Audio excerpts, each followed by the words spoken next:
this guy, he really needs to get over this. I mean, he really needs to get over this.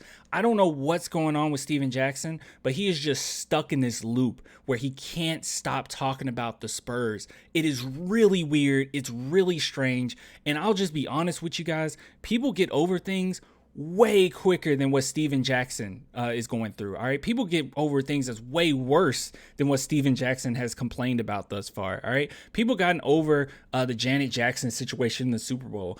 San Antonio Spurs are over the Kawhi Leonard situation. I mean, things come and go. That awful show Velma, people are over it. All right. That show is awful. People are over it already. You got to get over things, man. But this guy is just stuck in this continuous loop. This can't be healthy. This can't be fun. I don't know. This is just sad. I want some rest. Are we having fun yet? All right, so we're going to watch this video. Okay, we are. But I want to go through a few things first. All right, and it's just a few things I want to go through because I think we need to contextualize this even more. The fact that Steven Jackson is continuously complaining about the San Antonio Spurs, almost as if they had something to do with his career not panning out, maybe as much as he wanted it to pan out. The Spurs had nothing to do with that. And we're going to go through like just a little history. All right. We're not going to go from thing to thing and focus on it heavily, but I do want to at least like just go over some things. And another thing too, and because this starts off, Ashley Moss posted this. Dejounte Murray spoke about how the Spurs tried to break him. I asked Steven Jackson if that happens more often than not with problem players. His response, only in San Antonio. And here's another thing too. When it comes to Dejounte Murray, dude, this is why I don't like Dejounte Murray. I'll be just honest and upfront.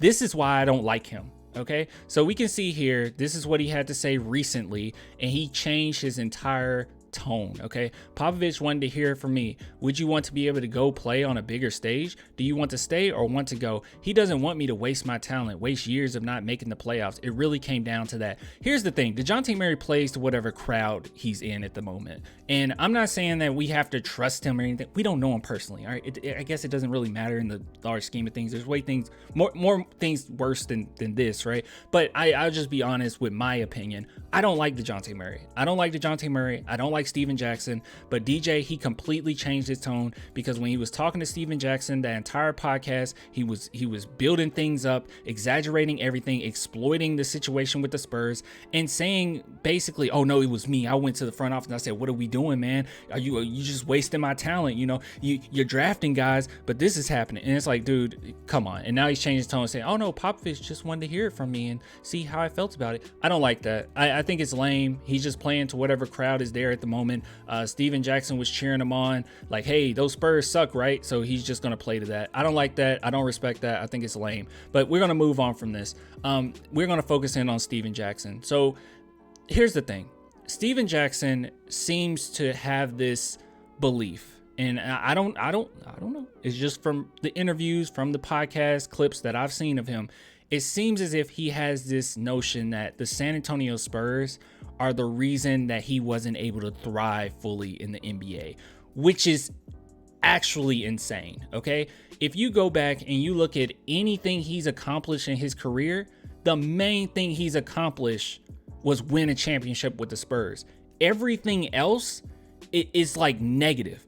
Like if you look at the highlights of his career, it's nothing but negativity. Now he had a long-standing career because he was a good player, right? So any team can find a fit for him. But man, if you just go through the history just a little bit, he did a lot of stupid stuff that had to be detrimental to his own career.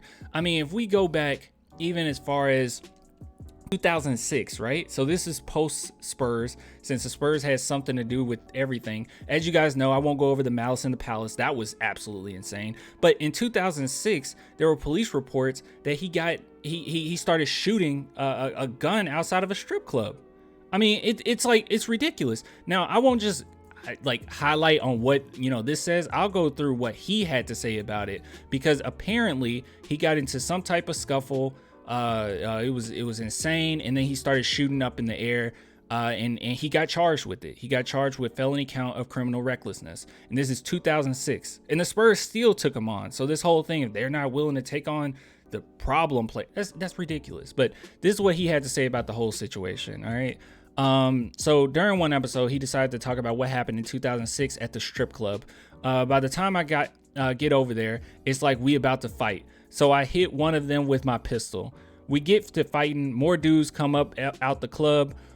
Somebody got in the car and sized me up in the parking lot and hit me going about 35, 40 miles per hour. Boom, knocked me in the air. I hit the ground. My face just hit the ground. I stand up, all my teeth gone, my lips shattered. And yeah, eventually shot his gun in the air. All right. Now, don't get me wrong. Things happen. All right. And I'm not going to sit here and be like, wow, this, like, judge him just from this one incident. Wow, dude, you can't play in the NBA. You're a problem child or whatever. Like, I won't go that far, but I will say, this is continuous with Steven Jackson. He's gotten he's shown his butt so many times in his career, but not only that, he showed how foolish he is after leaving the NBA, after retirement. Like, I don't know if you guys recall, but do you remember this? Hold on, let me see if I can bring it up. Do you guys remember this?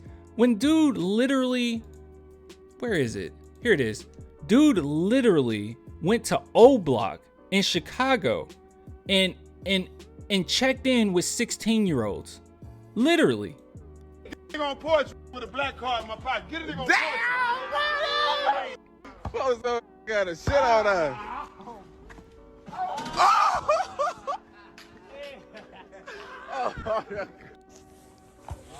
Yeah. A lot of y'all be in whole block pulling up, taking pictures. By the way, he's 44 here, okay? We're in the middle of it. What you mean, nigga? Y'all pull up and take pictures and y'all not allowed to. And one thing about it, if you're a real one, you don't mind checking in. Checking in. What'd you say? I check in with the real one. That's why I'm in the middle of O Block. Where you at? You see the hoop? Where you at? I'm in the middle of O Block. Why? You mean? Why? Listen, man. Why? People's bees, you know what I'm saying? What a real people's bees, man. Why? Shit you can't pay for. Why? No rap cap. Why? I don't get it. This is just dumb. It's just dumb. It's so much foolishness. And you know what? To top it all off, this is what I kind of think about. Every time I think of Steven Jackson, I think about this. I always go back to this.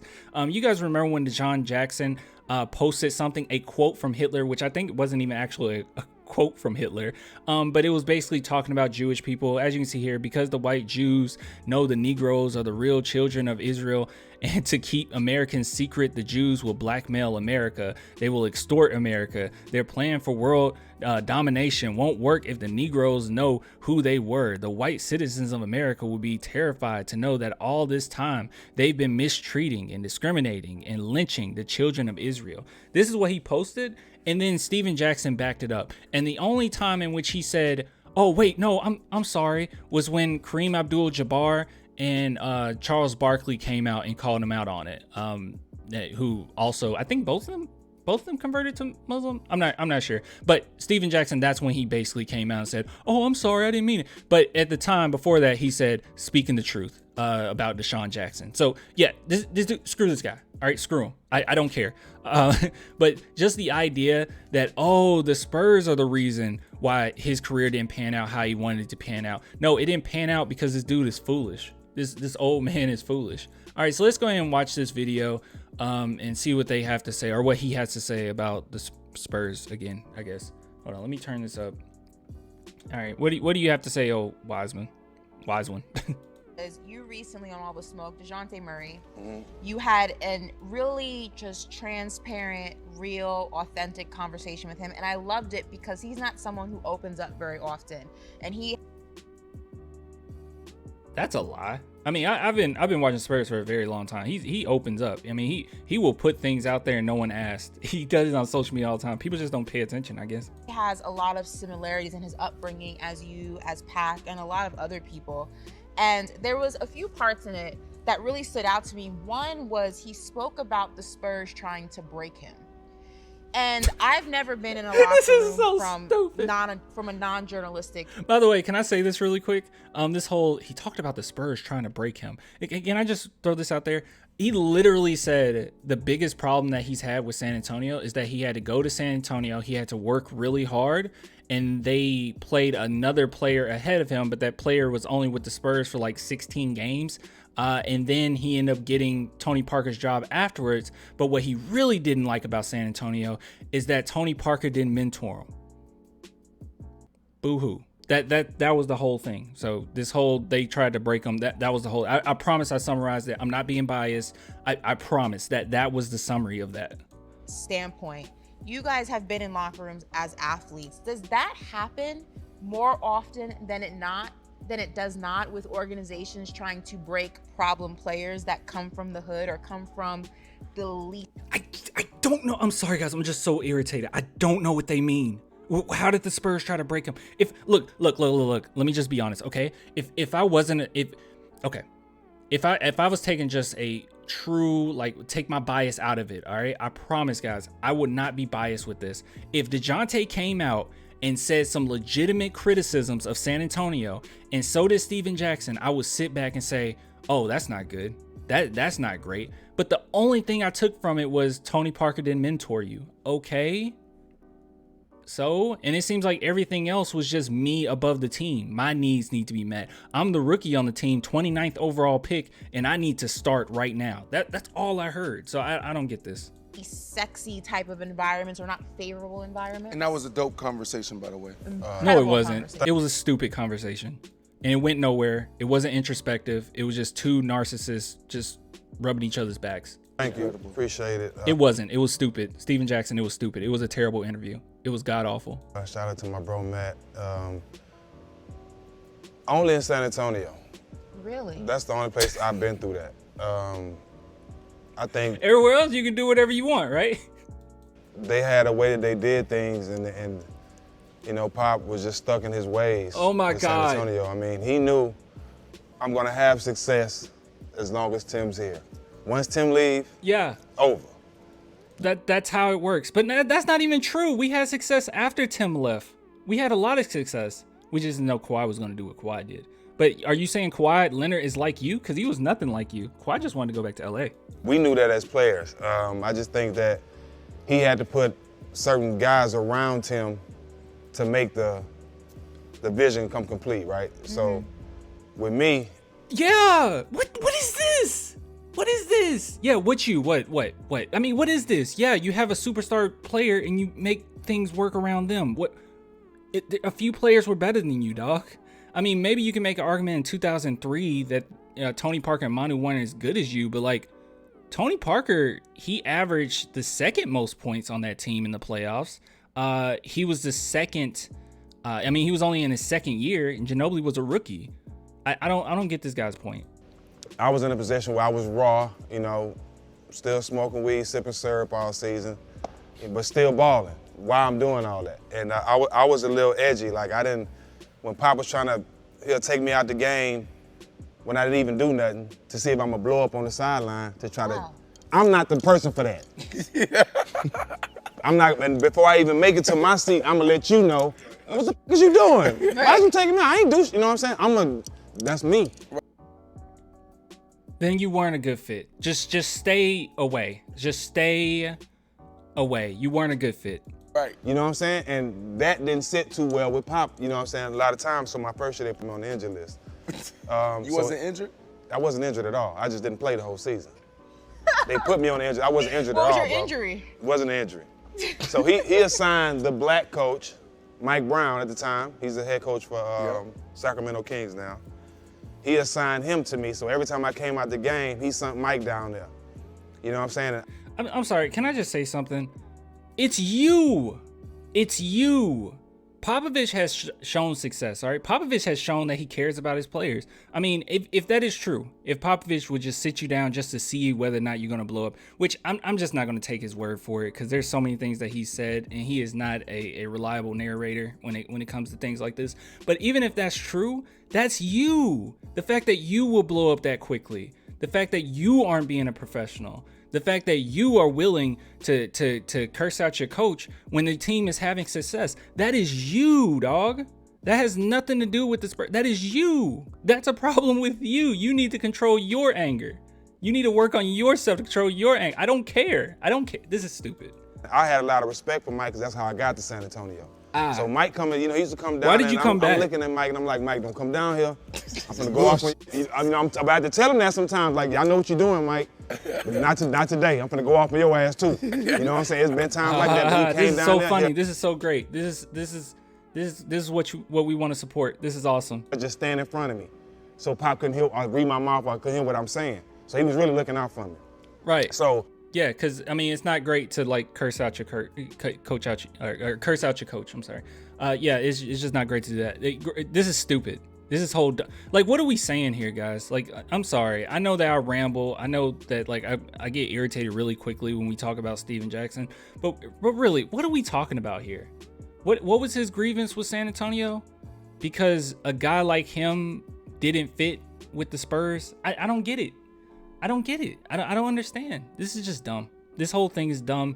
All these interviews, this whole tour that he's going on to talk about the Spurs, all of it's dumb. It's ignorant. It's dumb. It makes no sense. And the way that she framed it, it was just like, man, that was such a great and insightful conversation that you had with DJ. Tell us more about why you weren't able to go off on the coach. Tell us more about how when Popovich would try to sit you, that you really wanted to call him the B word. Please tell us more, because this is great. This is wonderful. Yeah, poor you. You are the victim here. You are the victim. The fact that you weren't able to curse out your coach. You are the victim. This is dumb. All this is dumb. The only success he's had in his whole career came from San Antonio. But yet and still, he complains about it. I don't know. It's dumb. I'll give it to you guys later. If you want to support the channel, clanthemerchfan.com. Link in the description. Till next time. Bye.